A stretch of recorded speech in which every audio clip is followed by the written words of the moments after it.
د نبی کریم صلی الله علیه وسلم د مدینه شریفه د سیرت په بیان کې مو د مدینه شریفه د هجرت واقعا ذکر کړی و او تیره جمعه مو ویلو چې نبی علیه السلام مدینه منورې ته ورسېد او بیا مدینه شریفه کې د حضرت ابو ایوب انصاری رضی الله عنه په کور کې د میلمه په حیثیت باندې دیره شو. نبی علیہ السلام رسیدو سره د مدینه منورې خلک ډېر خوشحاله شو او په مدینه شریفه کې د مدینه چې کم خلک وو نو په هغې کې اسلام په ډېره تیزۍ خورېدل شروع شو. دا خلک د مدینه چې خپل کم خلک وو ما تاسو ته ویلو چې دا د یمن نه راغلي وو. یمن کې الله یو ډیم و د اوبو هغه اوښله و په هغه خلکو یو لوی سیلاب راغی او د هغې سیلاب په وجه هغې متاثرین شو او هغې رالل او د مدینې منورې په دې علاقه کې اوسېدل او غیر چاپیره د مدینې شریفې نه د یهودیان اوسېدل. اکثریت د مدینې نه غیر چاپیره چې څومره قبایل دا یهودیانو د هغوی مختلف قومونه یو قوم بنو نذیر یو قوم بنو قریظه یو قوم بنو قینقاع دا مختلف ډلې د یهودیانو. د دې یهودیانو چې به کله د مدینې د خلکو سره جګړې رالې نو د یهودیانو به وی د آخر زمانې پیغمبر به راځي که خیرې او مونږ به د هغه ملګري یو او هغه له به خدای غلبه ورکوي او تاسو به ختمو. د مدینې د انصارو ته به وی وکانو من قبل یستفتحون علی الذین کفروا فلما جاءهم ما عرفوا کفروا به. قرآن شریف کې الله فرمایي چې د نبی علیہ السلام د راتلو نه مخکې به دا خبرې کولې او د نبی آخر الزمان صفتونه به خلکو ته بیانول چې د هغه به داسې صفت وي دا صفت به او هغه له به غلبه او موږ به ملګري یو. خبره لوړې شوه دغه یهودیان دا د پیغمبر علیه السلام نه وروسته پاتې شو د مدینې خلک ورسره خدای ملګري کړل. نو چې څنګه نبی علیه السلام راورسېد نو یهودیانو یو میټینګ وکړو. د دوی لوی دارالعلوم مونږ چې ورته دارالعلوم وایو یا مونږ ورته مدرسه وایو دوی به ورته بیت المدراس وی. دوی په هغې کې یو میټینګ وکړو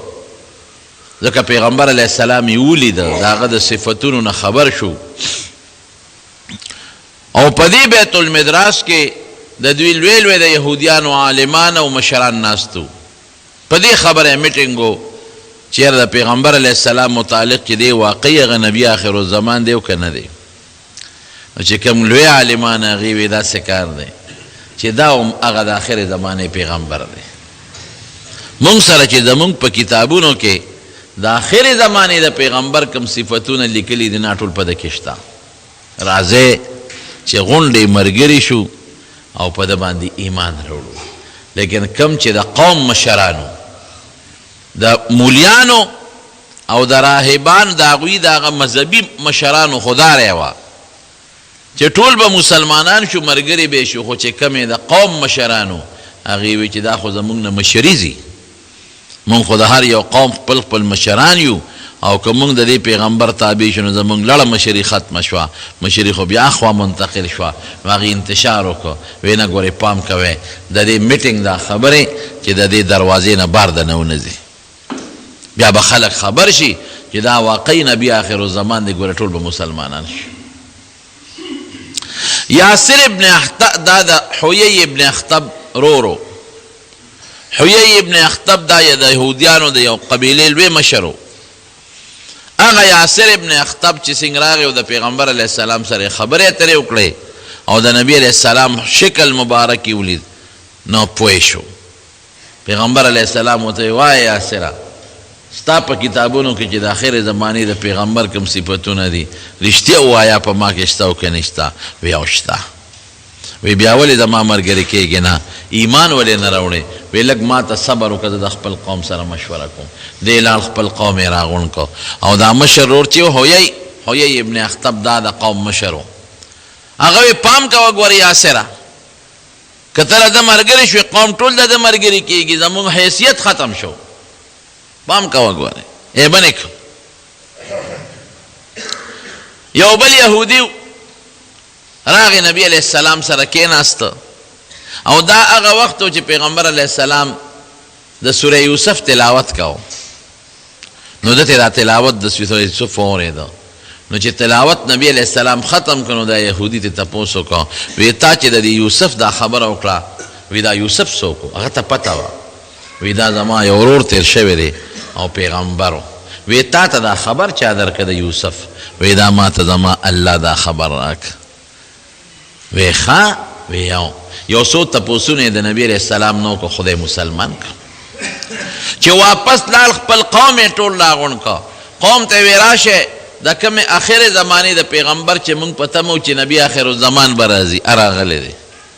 او ما پکې خپل صفتونه چې څومره د کتابونو امې پکې موندلې دي راځئ چې لاړ شو د ملګري شو قوم یې ټول ناوست دی د چې کوم قوم په یهودیانو کې او پیغمبر علیہ السلام ته درخواست وکړو بې تا چې وختي کم د یوسف واقعا ذکر کول هغه یو ځل بیا مونږ ته بیان کا نو نبی علیہ السلام ورته سورت یوسف تلاوت بیا وکړو د هغه قوم هم خدای پاک ټول مسلمانان کړل عبدالله ابن سلام د ده نه مخکې نوم حسین و حسین په سواد سره دیم یهودي و دا عبدالله نوم وله نبی علیہ السلام بدل که دی وی زه په یو کجوره کې وم بره مې کجوره کې کار که او بره ختلی وم سر ته او دې کې ما واورېدل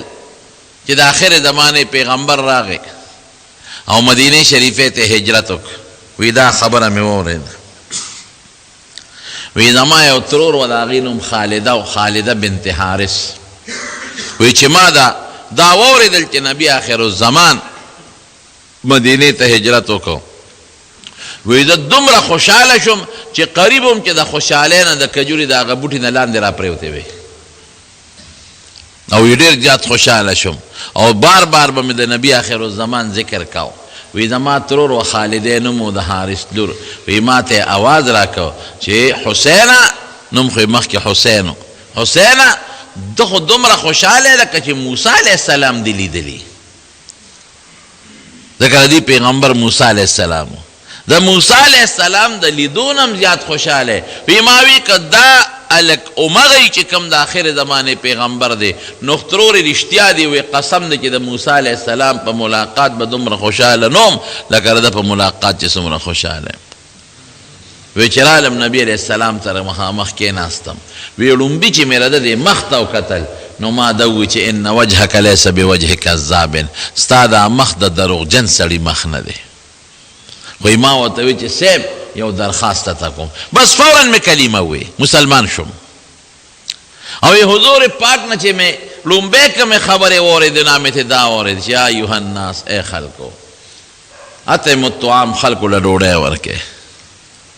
افشوا السلام او سلام خور کې السلام علیکم یو بل ته ډېر زیات وایه او صلوا باللیل والناس نیام او د شپې منځونه وکړئ چې خلک ودي تاسو پاسه خدای رضا کې او د الله د رضا دپاره مونځ وکړئ وی دا مې لومبۍ خبرې واورېدې وی مسلمان شم وی مې چې صاحب دا یهودیان زمونږ دا قوم چې دی دا ډېر بهتان والا خلک دی په خلکو بهتانونه لګوي نو زه د اسلام لږ پټ ساتم ته دوی راغونډ کا زما متعلق د تپوسونه وکړه نو بیا به زما د اسلام آواز وکړي نو نبی علیہ السلام یهودیان راوغوښتل وی زه یو طرف ته پټ کېناستم وی حضور پاک دا یهودیانو نه تپوس وکړو چې تاسو کې ابن سلام څوک شته وی هغې وی چې یو شته وی دا څنګه سړی دی هغې وی خیرنا وابن خیرنا دا په مونږ کې غوره انسان دی او نسبن غوره دی پلار نیکې دی هم ډېر ښه خلک دی او ډېر هوښیار دی او سیدنا وابن سیدنا دیم زمونږ سردار دی او د پلار هم زمونږ مشر او سردار دی وی زمې صفت وکړو زما قوم. وی نبی علیہ السلام مبارک او فرمایل وی حق دی ابن سلام ایمان راوړو دی مسلمان شو، تاسو به مسلمانان شئ؟ وی هغې وی چې اعاذه الله من، خدای دې د اسلام نو ساتي، بچه ته مسلمان شي. وی نه دا راته ووایه که هغه مسلمان شو تاسو مسلمانان شئ؟ وی دی بیا وی چې نه هغه نه مسلمانېږي، هغه دې د مسلمانۍ نه خدای ساتي، خو زمونږ کلک یهودي دی. وی دې کې زه راووتم، وی ما وی چې اشهد ان لا اله الا الله واشهد ان محمدا عبده ورسوله. وی چې دا آواز مې وکړو، وی شرنا وابن شرنا، دا په مونږ کې ډېر خراب سړی دی او د پلار هم ډېر خراب سړی دی. وی ما حضور پاک ته عرض وکړه چې د الله رسوله دې نه یېرېدم چې دې په خلکو بهتان لګوي. داسې د پخوانو کتابونو بعضې خلک لګیا دي خدای پاک مسلمانۍ. یو هلک دی په حضور پاک ایمان راوړو، په صحابو کې ډېرې لوی درجې ته ورسېد. سلمان فارسی رضی الله تعالی عنه، سلمان الخیر به ورته نبی علیہ السلام وی، سلمان الخیر، سلمان ابن الخیر، هغه سلمان چې د خیر زوی دی، د خیر نه پیدا دی. او سلمان ابن سلام به ورته وی، سلمان ابن اسلام به ورته وی چې دا د اسلام زوی دی. نو د اسلام خو څوک زوی نه لکه څنګه چې یو بنده د خپل پلار نسبي زوی وي، دارنګې د دا روح د اسلام روحاني بچی دی، په دې به دی خوشحاله. دی وی زه په ایران کې په فارس علاقه کې رامو هرمرز یو علاقه ده او په هغې کې اوسېدم، او وی زه د دغه علاقې په شهزادګانو کې یو شهزاده وم. زما پلار د قوم یو مشر و، په مشرانو کې مشر و، او وی زما سره د پلار دومره مینه وه چې زه په کور کې داسې ساتلم لکه یو پیغله جینۍ چې په کور کې څوک ساتي، بار به یې نه پرېښودم، نه یې خلکو سره لوبو ټقالو ته پرېښودم، او چې لږ به د کور نه بار ووتم نو ما پسې بیا د خپل نوکران او غلامان ګرځول چې تاسو لاړ شئ د خیال ساتئ، هسې نه په خراب مجلس کې وردننه نه شي او لوپر نه شي. وی زما پلار مجوسي و، د اور عبادت پې کو، او وی زما پلار په مجوسیانو کې د مجوسیت مشر و، او د دوی آتشکدۍ یو عبادت خاني په هغې کې اور بلیږي، دا اور دوی نه وجني، دا کالو سر دا اور بلیږي، دا هغې دوی انتظام کوي چې دا مړ نه شي. نو د هغې چې کوم په دوی کې لوی سړی وي، دیني لوی سړی، نو هغه د هغې آتشکدې نگهبان او محافظ وي. نو وی زما پلار د هغه آتشکدې محافظ و. نو وی پلار ما ته مچل خولی و، نو وی زم د هغه آتشکدې چې کوم اور به بلیده د هغې څوکیدار وم چې دا اور رانه مړ نه شي. وی یو ځل زما پلار څه کار کې مصروف و، نو زه یې پټو ته ولېږلم، زمونږ ډېر پټي باغونه، وی پټو ته لاړم، وی واپس راتلم نو په لاره د عیسایانو یو ګرجه وه، شور و پکې. وی مې چې ته راشه دې عبادۍ کې دننه څه دي؟ وی چې ورننوتم نو خلکو پکې یو مخصوص قسم عبادت کو، لکه څنګه چې موږ دا مونځ کو او دعاګانې کولې. وی ما ته تپوس وکړه چې ستاسو څه دین دی؟ ځکه زه خو پلار لکه د جینکو په کور کې دننه ساتلی وم، بار به وتم خو نوکران به یې راپسې ګرځول، او ما سره داسې نیازبینې ساتلی وم، نو زه د بار دنیا نه وم خبر. ما دې تپوس وکړه چې ستاسو دا څنګه عبادت کوئ، ستاسو دین څه دی؟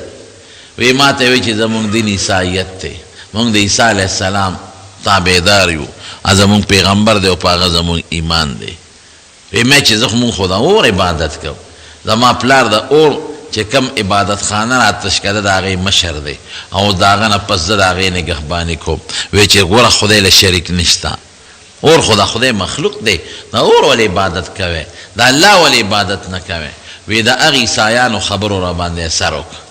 وی چې زه به پټو ته اوس کله تلم او واپس به راتلم، نو وی زه به هغه د عیسایانو عبادت خانې ته وردننه کېدم، هغې سره مې ناسته کوله، حتی نوبت دې ته ورسېد چې زه عیسایي شو، د پلار نه پټ. پلار رانه دونه خبر و چې دی د عیسایانو عبادت خانې ته ځي، ځکه یو ځل ما ماسخوتن ناوخته کړې نو پلار را پسې لکان ګرځول چې تاسو ورشه وګورئ سلمان نشته نو چې زه کور ته رالم نو پلار را تپوس وکړو چې بچی ولې دې ناوخته کړې مې چې په لاره د عیسایانو عبادت خانه وه بابا هغې ته وردن نه شوم وخت مې هغې سره تېر کړ یاره بابا د هغوی دین خو زما ډېر خوښ شو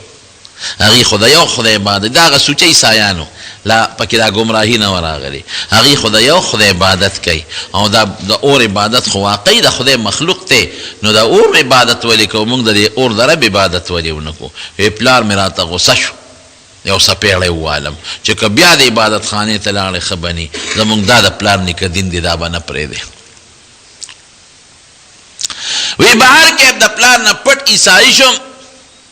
هغې نه مې تپوس وکړو چې ستاسو د عیسایت لوی مرکز کم ځای دی وی هغې وی چې په شام کې دی وی مې چې ښه کلم ستاسو قافله شام ته ځي نو ما ته به اطلاع کوئ زه به دا قافلې سره شام ته ځم زما خپل دین د پلار نیکه پرېښه ستاسو دین مې اختیار کړ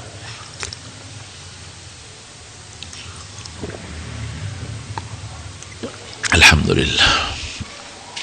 وی پلار را باندې شکی شو د خپونه په بیړو تړلم چې دا زوی مې ونه تښتي خیر وی د هغې قافله چې کله شام ته تله نو یې ما ته اطلاع وکړه ما په څه طریقه باندې هغه بیړی زنځیرونه ځان نه لر کړل او زه هغه عبادت خانې ته لاړم او هغه قافلې سره شام ته ورسېدم وی زه د مور پلار ډېر نیازبین زوی وم او د فارس د دغه علاقې را هرمز علاقې په دغه کې مالدارو خلکو کې د یو مالدار سړي زوی وم ډېر نیازبین ژوند مې تېر کړی او سفر مې هم داسې ډېر نه کړی په ډېر تکلیف او په مشقت شام ته ورسېدم وی شام کې چې د دوی کوم مشر پادری و هغه سره کېناستم او ما ورته قصه وکړه چې زه مجوسي وم او زه عیسایي شم او زه به ستا خدمت کوم ما ته د خپل دین ښایه وی ډېره ښه ده وی د هغې پادري خدمت به مې کو پوره خاص خادم یې شم او هغه ما ته خپل انجیل بخو او ما ته به خپل عبادت خو خو یې سړی ښه سړی نو وی خلکو نه به پیسې راغونډولې او ځان له په ځمکه کې خومان خښ کړي و هغه سره زر او سپین زر به یې په هغه خومانو کې خښول ساتل چاله به یې نه ورکول خلکو به ورله پیسې ورکولې چې دا په غریبانانو ویشه او ده به په هغه خومانو کې ځان له جمع کولې وی اتفاق ته وګوره دی مړ شو وی چې مړ شو وی ما هغه قوم ته عیسایانو ته و چېرې یو خبره درته کوم خو هسې نه په ما بدګمانه نه شي وی څه وی چې دا سړی دا چې کوم پادري مړ شو زما مستاذ و ستاسو مستاذ دی او ما ته یې عیسایت خو تاسو ته انجیل خولی دا ښه سړی نو وی ته څنګه وی وی ما ورته هغه خومانو خول چې ده په ځمکه کې غښ کړي و چې ما ته هغه اووه خومان چاټی معلومې دي چې ستاسو کوم صدقې و او کوم مالونه به دله راوړل نو هغې ټول ځان له دلته جمع کړي دي خو مړ شو ته پاتې شو وی مونږ ته ځای وښایه وی ما ورته هغه ځای وښو وی هغه چاټی د سرو سپینو هغوی راوویستی وی هغې مو ته ډېر غوسه شو وی چې دا مردار خو مونږ نه ښخو او د هغه لاش یې اوچت که په سولی یې که او پانسي که د مرګ نه پس خو وی چې دې مړ کېدله ده نه ما تپوس وکړه چې ستا نه پس ته خو مرې چا له لاړ شم ښه سړی څوک دی ستاسو د عیسایت په دین نو هغه راته بل یو سړی وښو چې زما په ځای که دا سړی د قوم مشر که عیسایي نو د ده خدمت کوه دا ښه سړی دی وی واقعي هغه ډېر نیک سړی و سپین ګیری و مې ډېر خدمت وکړو وی اتفاق ته ګوره مړ شو وی چې مړ کېده هغه نه مې د بل چا تپوس وکړه چې ستا نه پس چا سره خدمتګار پاتې شم وی هغه راته په یو بل علاقه کې یو عیسایي پادري وښو وی هغه له لاړم وی خیر په ډېرو پادریانو یو به مړ کېده زه خو نوجوان وم او دا به سپین ګیري و نو ما به د یو نه پس د بل خدمت کو د بل نه پس مې د بل خدمت کو وی اخیري چې کم پادري سره زه پاتې شم او د هغه خدمت مې کو چې هغه کله بوډا دی عمري نو ما دې تپوس وکړه چې ستا نه پس زه چېرته لاړ شم ما ته بل څوک وښایه نو هغه راته وی چې زمونږ عیسایت خراب شوی دی دین هم ګډوډ دی خلک عیسی علیه السلام ته څوک خدای وایي او څوک ورته د خدای زوی وایي او څوک ورته دریم خدای وایي او د عیسی علیه السلام چې کومه مور ده حضرت مریم علیه السلام څوک ورته عیاذا بالله د خدای ښځه وایي او څوک ورته خدایانه وایي. نو پام کوه عیسایت ته نور باس چې دا څه دي موږ نه زده کړي دي دا کوه او نور عیسایت چا پسې ګرځمه څوک به دې ګمراه کړي. مې چې زه به څه کوم که ته مړ شوې ته هم بوډی وی ته د نبي آخر الزمان انتظار کوه دا د هغه د خروج د وتو ټیم دی. وی مې چې زه به یې پسه پیژنم وی دی به د یو د شګلنې کاڼیزې ځمکه کې د عربو ریګستاني ځمکه کې پیدا کیږي او د کجورو وطن نخلستان چې ورته وایي د کجورو وطن ته به هجرت کوي. نه یوه نښه ده. دویمه نښه یې دا ده چې دی به صدقه قبلی خو په خپله به یې خوري نه او که څوک وله تحفه ډالۍ یو سي هدیه به قبلی هم خوري به هم. او بله نښه یې دا ده چې د دواړو اولو په منځ کې به یو غوټی هغې ته مهر نبوت وایي د کمترې د هګۍ عمره یو غوټه به وی ما وی چې دی به کومه علاقه کې پیدا کیږي وی چې دی به د عربو ریګستاني علاقه کې پیدا کیږي شګلنه کې. وی بس دی مړ شو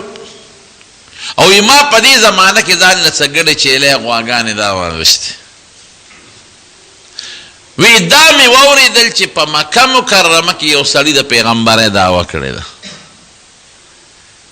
نو یو قافله وه د مکې هغې نه مې تپوس وکړو چې ستاسو کلي کې رښتیا ده چا د پیغمبرۍ دعوه کړې ده؟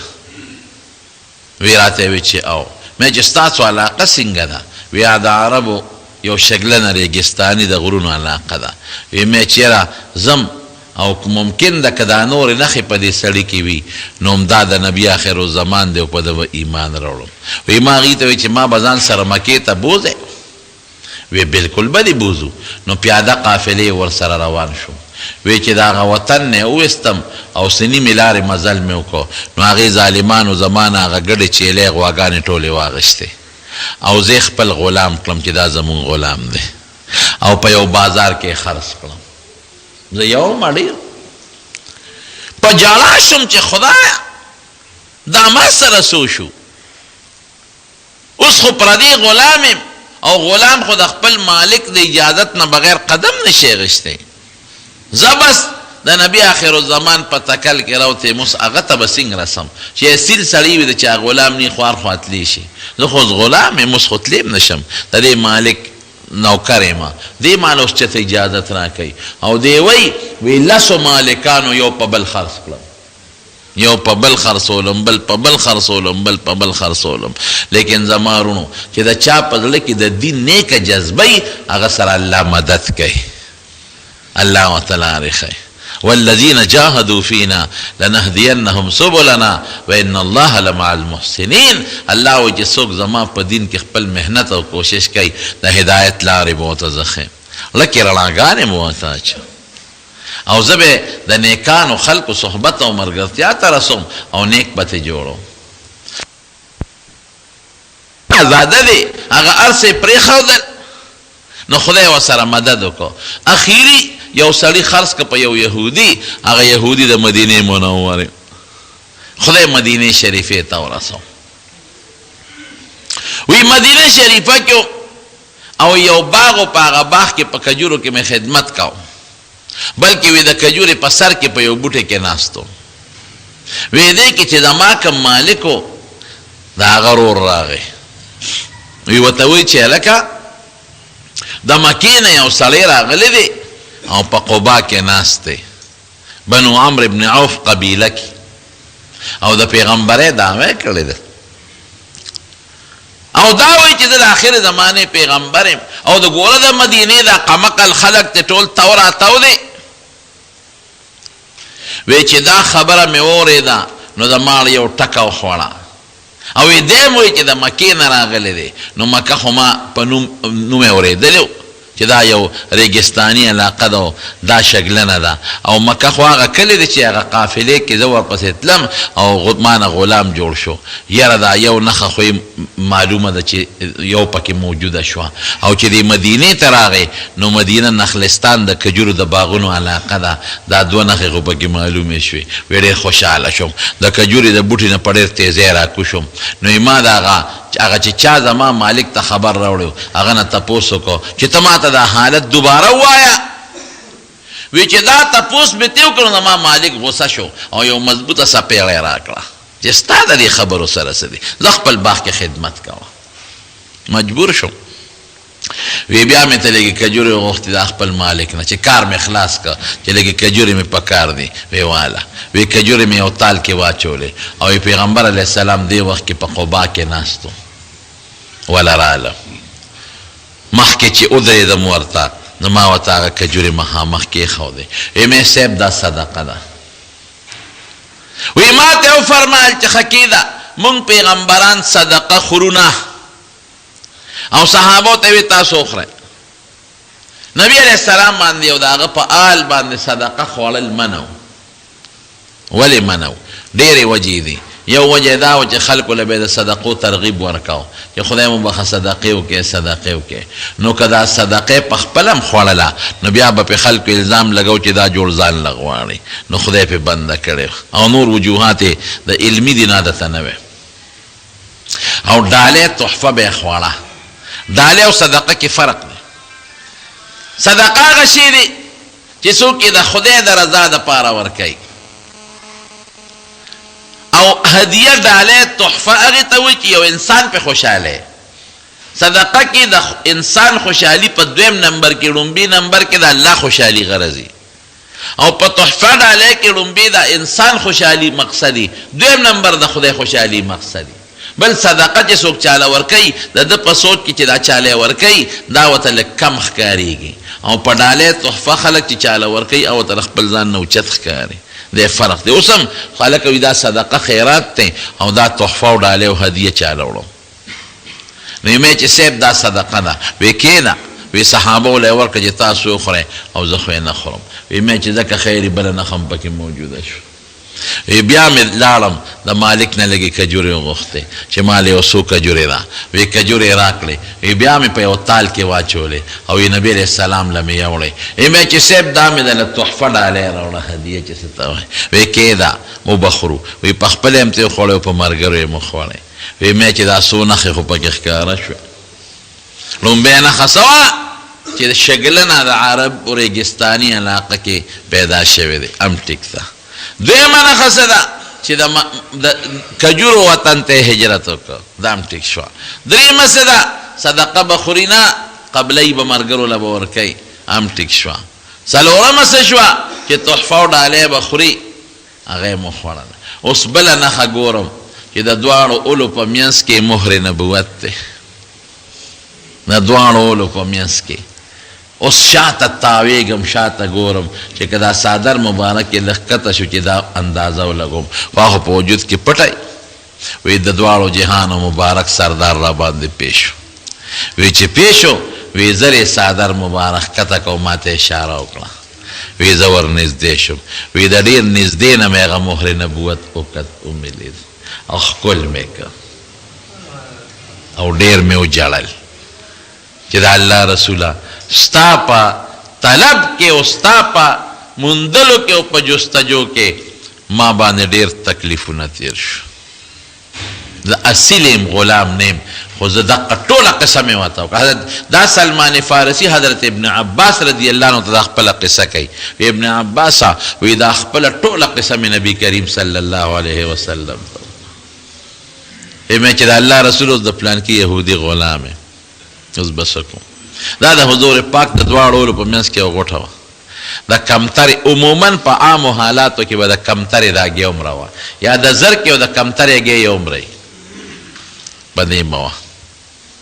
او کله کله به پې نښه لیکل هم ښکاره شو دا یو معجزه وه د حضور پاک کله او پې لیکل هم ښکاره شو جلال الدین سیوطي رحمت الله علیه په خصائص کبرا کې لیکلی دی دا لیکل به پې کله ښکاره چې سر انت المنصور چې ته کم ځای ګرځې نو ګرځه تا سره به د الله د طرف نه مددي الله به دې مدد کوي دا یو مهر ټاپه ورته خدای په شا مبارکه لګولې وی مې چې صاحب اوس خو د فلانکي یهودي غلام یم وی نبی علیہ السلام فرمایل فکر مه کوه الله به دې عزت کړي ورشه د خپل مولا سره دې بدل کتابت وکړه مکاتبه ورته وایي د دې به دا طریقه و چې غلام به نو خپل مالک ته به وایي چې ما آزاد کا هغه به نه دی آزادوم وی ښه پیسې را باندې کېده چې څومره پیسې ږدې هغه دله پیدا کړم ما به آزاد کې نو دې ته به یې مکاتبه وي لاړ شه د خپل مالک سره دې پیسې پکې در باندې کېدي چې پیسې به دله مونږ برابر کړو تا به آزاد کړي وی لاړم خپل مولا له وی مې چې ما آزاد کوي چې نه دی آزادو وی مې چې ښه نو پیسې را باندې کېده پیسې به دله پوره کړم نو ما به آزاد کړي وی چې ډېره ښه ده څه در را باندې ږدې وی چې یو به راله د 300 کجورو باغ کرئ د 300 کجورو او هغه 300 کجورې چې کله میوه وکړي هله به د ازادو کجوره د کله زر میوه کوي او بل به راله 40 او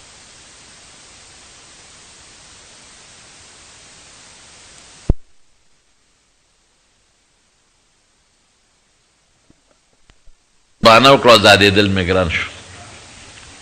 وی رالم حضور پاک مبارک لا چې صاحب په ما خو دا شرطونه ولګول وی ورشه خبره ورسره کلکه کا مې چې صاحب بوټي به کله میوه کوي کرم به والا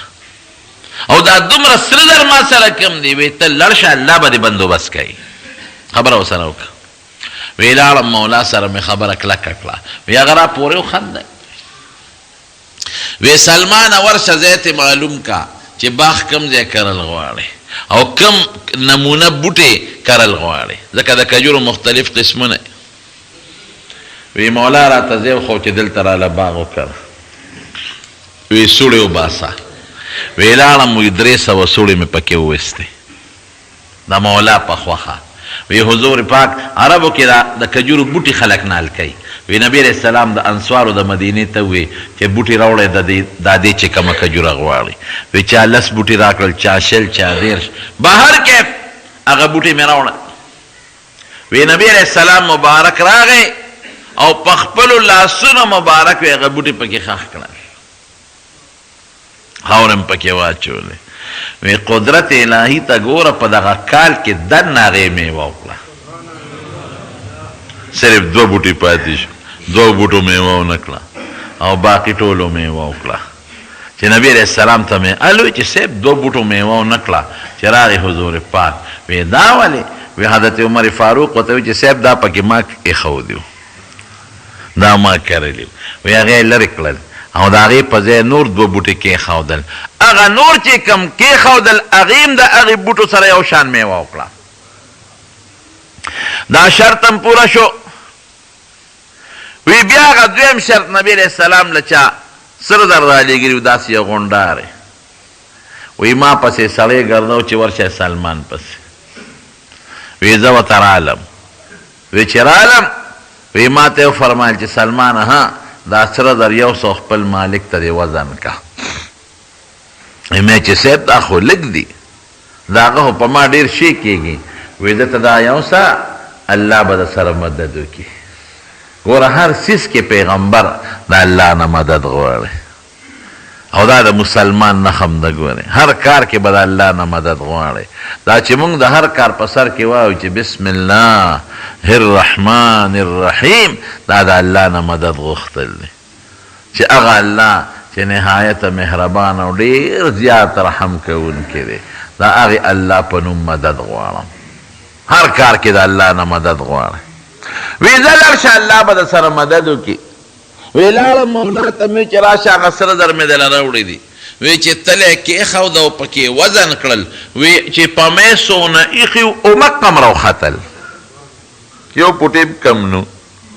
وی ما ته وی زه بس ازادې راغی نبی کریم صلی الله علیه وسلم ته خدای وله ډېر لوی عمر ورکړی بعض علما 300 کاله یادوي څوک 350 کاله یادوي لیکن علماء لیکي چې تحقیق حافظ ابن حجر لیکلی دی رحمت الله علیه وی دا خبره په تحقیق ثابته ده چې 2.5 کاله عمر په خامخا 2.5 نه زیاتو خو لیکن 2.5 نه کم نو دا د پیغمبر علیه السلام دا نښې د اومونته او د خدای مسلمان کو او حضور پاک د ده سره به ډېره زیاته مینه کوله دل لقب ورکه د سلمان الخیر چې سلمان بس خیر او خیر دی او سلمان ابن سلام ابن اسلام د اسلام زوی دی نو اسلام خو د چا پلار نی خو څه مطلب چې دا ظاهري پلار د انسان د وجود سبب دی نو دا پلار د انسان دا ظاهري نو دا اسلام د روح سبب شو کنه د دین سبب شو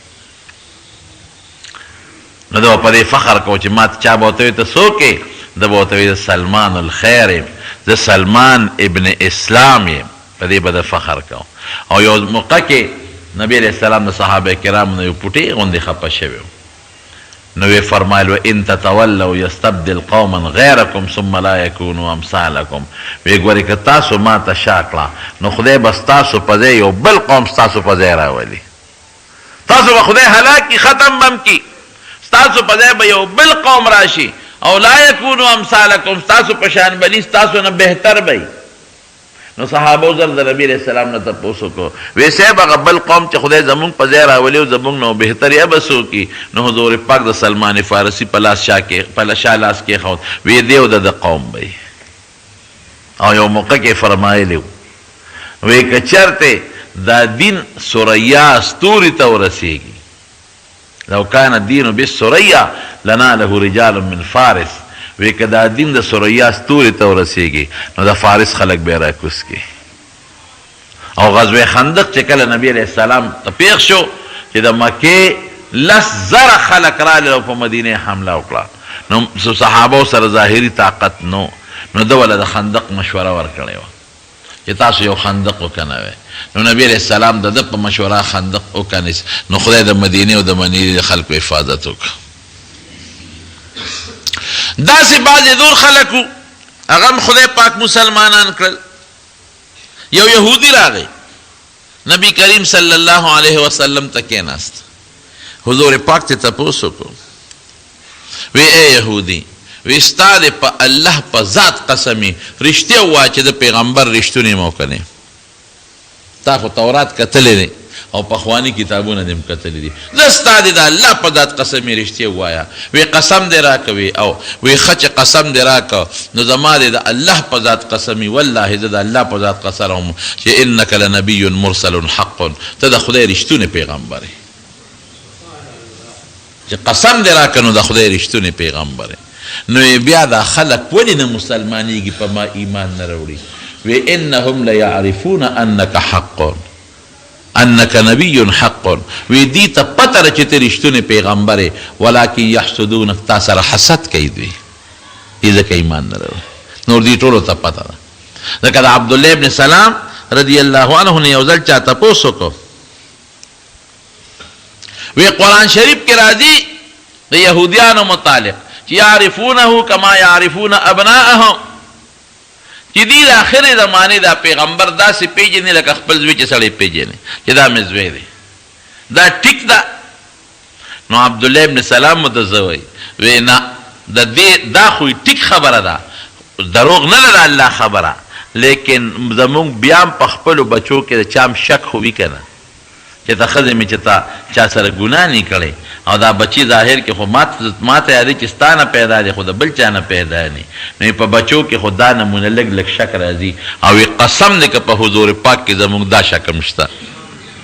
دا رښتونی پیغمبر مونږ ته ښه پته ده 100% مونږ ته پته ده ابن سوریا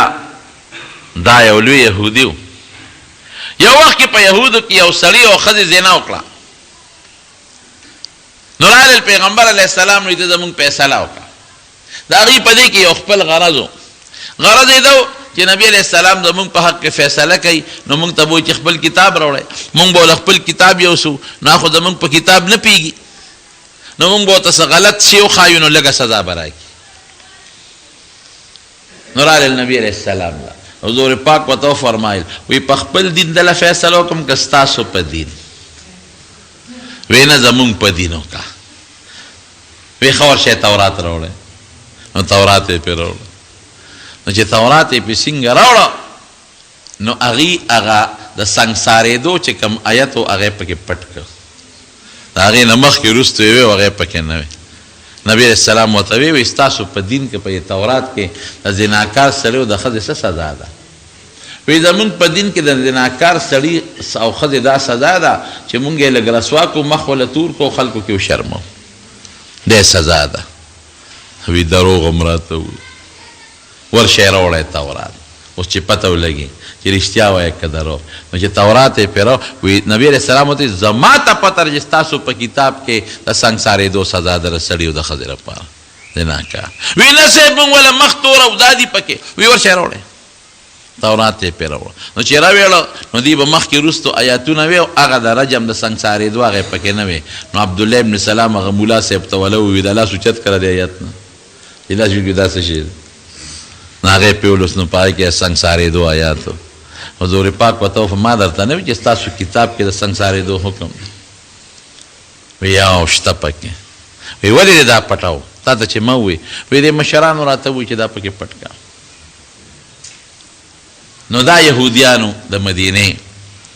بعضې پکې خدای مسلمانان کړل او بعضې یهودیان داسې وو چې هغه په خپل یهودیت ټینګ پاتې شو مسلمانان نه شو حضور پاک لومبې په مدینه منوره کې جومات جوړ کړ قبا کې هم جومات جوړ کړی او مدینه منوره کې هم لومبې جومات جوړ کړ کوم ته چې مسجد نبوي مبارک وی او د مدینې نوم یې بدل کړ مدینه ته به یثرب وی یثرب سره بیماری ته وی صحابه و فرمایي وی چې موږ مدینې ته رالو نو یې ټولې اوبه د مدینې مالګیجنې وې یو څو کویانو چې د هغې اوبه خوږې وې او په دې لختو کې چې به دا اوبه بهېدلې نو دې به بین که او داسې مالګیجنې اوبه به پکې بهېدلې او صحابه کرام اکثر پکې ناجوړه شو حضرت ابوبکر صدیق بیمار شو حضرت بلال رضی الله عنه ناجوړه شو نو مکه به یادوله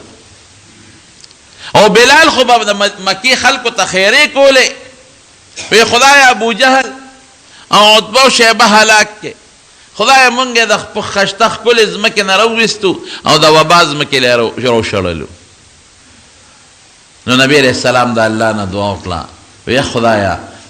اللهم بارک لنا فی مدینتنا خدای زمونږ په دې ښار کې مونږ له برکت واچوي اللهم بارک لنا فی مدها و سایها خدای دې په خوراکونو کې مونږ له برکت واچوي وانقل حماها خدای د دې کې چې دا کومه تبه ده دا ر دې نه لرې کړي دا مرض نو حضور پاک وفرمایل وی د شپې مې خوب ولید یو توره ښځه وه به برسرې بدشکله د مدینې نه روانه شوه او جحفه یې علاقه ده وي هغې ته ورسېدله نو صحابو دې تپوس کوي حضرت د دې خوب تعبیر څه دی وی دا د مدینې هغه وبا خدای جحفې ته ورسول بیماري خدای ختمه کړه د صحابه ورسره مینه پیدا شو نو نوم یې والا بدل که نو د مدینې خپل نوم ګورې مدینة النبی دی مدینة النبی معنا د پیغمبر مبارک ښار اوس به ورته یثرب نه وی مدینة النبی به وی